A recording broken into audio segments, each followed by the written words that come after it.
Silent Weapons for Quiet Wars, an Introduction Programming Manual.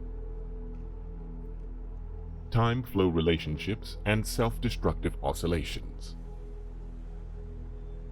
An ideal industry may be symbolized electronically in various ways. The simplest way is to represent a demand by a voltage and a supply by a current. When this is done, the relationship between the two becomes what is called an admittance, which can result from three economic factors: 1. Foresight flow, 2. Present flow, and 3. Hindsight flow. 1. Foresight flow is the result of that property of living entities to cause energy or food to be stored for a period of low energy, for example, a winter season. It consists of demands made upon an economic system for that period of low energy, the winter season. In a production industry, it takes several forms, one of which is known as production stock or inventory. In electronic symbology, this specific industry demand, a pure capital industry, is represented by capacitance, and the stock or resource is represented by a stored charge. Satisfaction of an industry demand suffers a lag because of the loading effect of inventory priorities. 2. Present flow ideally involves no delays. It is, so to speak, input today for output today, a hand-to-mouth flow. In electronic symbology, this specific industry demand, a pure use industry, is represented by a conductance, which is then a simple economic valve, a dissipative element. Hindsight flow is known as a habit or inertia. In electronics, this phenomena is the characteristics of an inductor. Economic analog equals a pure service industry, in which a current flow, the economic analogy equals a flow of money, creates a magnetic field.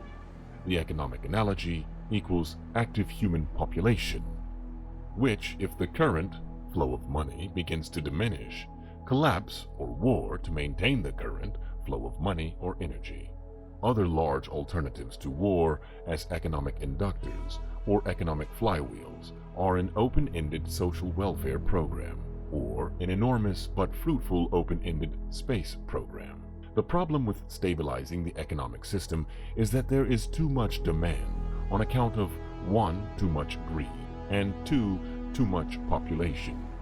This creates excessive economic inductance, which can only be balanced with economic capacitance, true resources or value, for example in goods or services. The social welfare program is nothing more than an open-ended credit balance system which creates a false capital industry to give non-productive people a roof over their heads and food in their stomachs. This can be useful, however, because the recipients become state property in return for the gift, a standing army for the elite.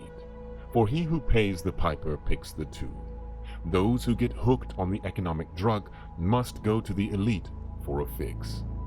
In this, the method of introducing large amounts of stabilizing capacitance is by borrowing on the future credit of the world. This is a fourth law of motion, onset, and consists of performing an action and leaving the system before the reflected reaction returns to the point of action, a delayed reaction.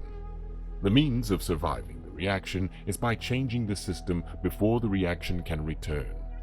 By this means, politicians become more popular in their own time, and the public pays later. In fact, the measure of such a politician is the delay time.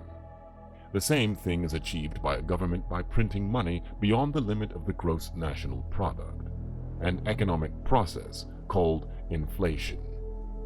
This puts a large quantity of money into the hands of the public and maintains a balance against their greed, creates a false self-confidence in them, and for a while stays the wolf from the door.